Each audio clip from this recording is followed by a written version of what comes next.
امیر المومنین کو دیکھیں جذباتی طور پر کیا صورتحال پیدا ہوتی ہے. دیکھیں جنگ خندق کا بھی میں نے شروع میں آپ سے حوالہ دیا تھا, میں تفصیل سے پڑھوں گا نہیں, صرف آپ کو منطقی طور پر اس کا وہ پورشن دکھانا چاہتا ہوں.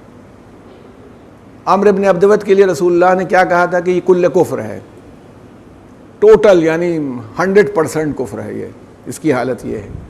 اور اس کے مقابلے میں امیر المومنین کو کہا کل ایمان ہے, 100% ایمان ہے, کل کفر کے مقابلے میں. اور رسول اللہ اس کی حرکت سے اتنا ناراض ہو گئے تھے جس وقت وہ آیا ہے, خندق پار کر کے آیا تھا, تو وہ اپنے نیزے سے جو خیمہ تھا پیغمبر کا اس کے اوپر مارتا تھا اور کہتا تھا مسلمانوں تمہارا تو خیال یہ ہے کہ اگر مر جاؤ گے تو جنت میں جاؤ گے, اور اگر ہمیں مار ڈالو گے تو غازی کہلاؤ گے.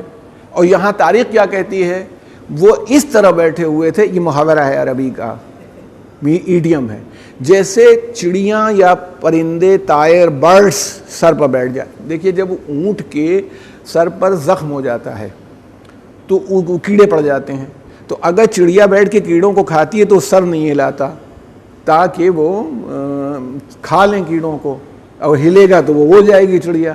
تو اس سے یہ محاورہ بنا ہوا ہے کہ جب کوئی آدمی اتنا کام ہو جائے کہ نہ سر ہلا رہا ہے نہ کچھ ہے, تو تاریخی طور پر لکھا گیا ہے کہ یہ حالت عام طور پر ہو رہی تھی.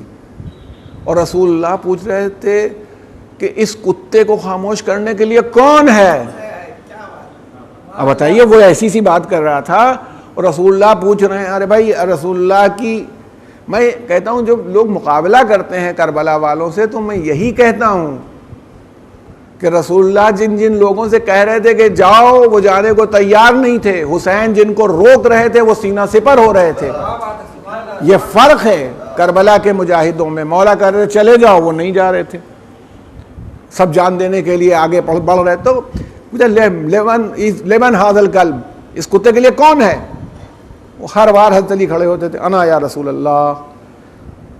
اب مانی بات ہے کتے کو بھگانے کے لیے شیر ہی کی ضرورت ہوتی ہے, جو شیر ہو وہ چلا جائے. اچھا وہاں تعریفیں ہو رہی تھیں, عجیب بات ہے, قصیدہ پڑھنے والے علی کا بھی قصیدہ نہیں پڑھتے, اور جی چاہتا ہے تو عمرو بن عبدود کا بھی قصیدہ پڑھتے. یہ تو اونٹ کی بچے کو ہاتھ میں لے لیتا تھا, اور یہ تو ایسے اس نے 1000 ڈاکوؤں کو بھگا دیا تھا, اور اس نے پتہ نہیں کیا کیا وغیرہ وغیرہ قصیدے اس کے ہو رہے ہیں. یعنی اگر کسی کی ہمت پڑ بھی گئی ہو تو وہ بیٹھ جائے.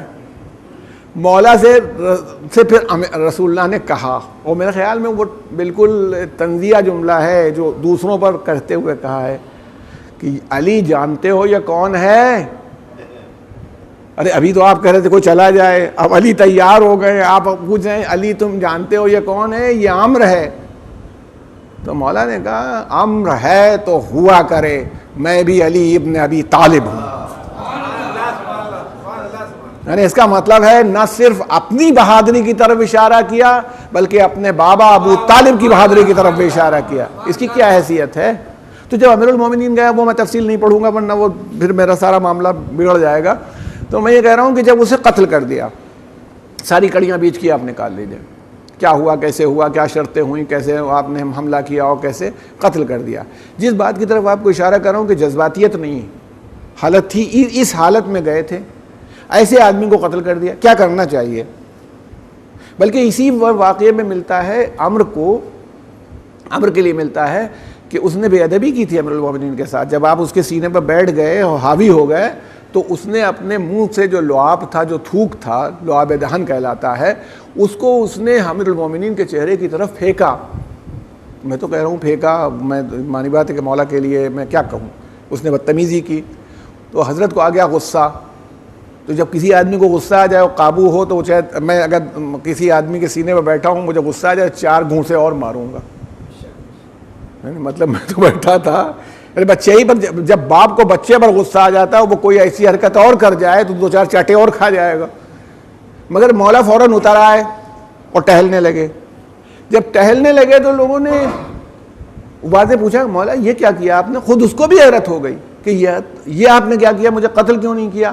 کہا مجھے غصہ آ گیا اور میں جو تجھے قتل کرنے کے لیے بیٹھا ہوں اپنے نفس کے لیے نہیں, خدا کی مرضی کے لیے. تو اگر غصہ آ گیا، اور شاید مولا نے یہ بھی دکھا دیا ہو ساری دنیا کو کہ یہ نہ سمجھنا کہ یہ کوئی فلوک ہے، اتفاقیہ طور پر مجھے قابو مل گیا تھا، ہم وہ ہیں جو پھر قابو کر کے دکھائیں گے۔ دوبارہ آپ نے اس کے اوپر قبضہ کیا، لیکن اس میں ہمارے ایک عالم دین، بہت بزرگ عالم دین نے ایک بہت بڑی بات کہی تھی کہ وہ بہادر تھا عمرو بن عبد ود، اور اس کی وجہ یہی ہے جو اس نے بے ادبی کی ہے۔ اس لیے کہ اگر آدمی مرنے کے قریب ہو اور وہ تو تھوک کو تو یوں ہی خشک ہو جانا چاہیے تھا، منہ میں تھوک آیا کہاں سے؟ یعنی اتنا بہادر تھا کہ علی کے مقابلے میں ہونے کے باوجود بھی اس کے منہ میں تھوک ہے، ورنہ لوگ کہتے ہیں نا کہ ڈر کے مارے سب تھوک خشک ہو گیا، منہ میں تو کچھ ہے ہی نہیں۔ تو امیر المومنین نے اسے قتل کر دیا۔ اس کے پیر پر آپ نے تلوار ماری تھی، کیا وجہ تھی یہ کبھی پھر بحث میں آپ سے کریں گے۔ پیر پر تلوار ماری تھی، پیر کٹ کے الگ چلا گیا تھا، سر کاٹ لیا۔ طریقہ ہے عرب میں اور ہر جگہ ہے کہ جس کو قتل کرے تو قاتل کو میدان جنگ میں حق ہوتا ہے کہ اس کی زرہ اتار لے۔ زرہ اچھی خاصی قیمتی ہوتی ہے، لوہے کی ہوتی ہے، اس کی تلوار لے لے، اس کی سپر لے لے۔ مگر علی ابن ابی طالب نے، میں کہتا ہوں اب انسانی حقوق میں کس سے بہتر بات کیا ہو سکتی ہے جو مولا نے ارشاد کر دی وہاں پر۔ آپ نے فوراً نہیں، سر تو اس کا لے لیا کہ کل کفر کا سر تھا، رسول کی خدمت میں آ جائے کہ معلوم ہو جائے، مگر آپ نے اس کی لاش سیدھی کی، بچھائی، جو پنڈلی کٹ کے الگ گر گئی تھی لا کے قریب میں رکھی، ایک طرف اس کی تلوار رکھی، ایک طرف سپر رکھی، زرہ نہیں اتاری۔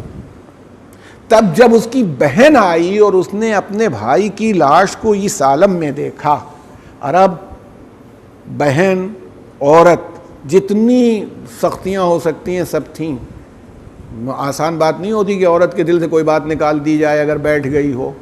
پھر عرب کا کینہ بہت مشہور ہے عربوں کا اپنے آپ میں، پھر بہن کی جو محبت بھائی کے لیے ہوتی ہے، ایسا بہادر بھائی اس کا تھا، وہ آئی اور اس نے دیکھا تو اس نے کہا کہ اس کا قاتل کوئی بہت بزرگ شخص ہے، کوئی کریم ہے جس نے اس کو مارا ہے۔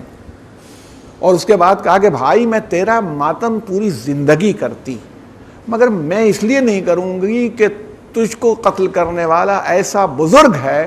اس نے جناب ابو طالب کی طرف حوالہ دیا ہے کہ جو مکے کے اس شخص کا بیٹا ہے جو مکے کا چراغ کہلاتا تھا۔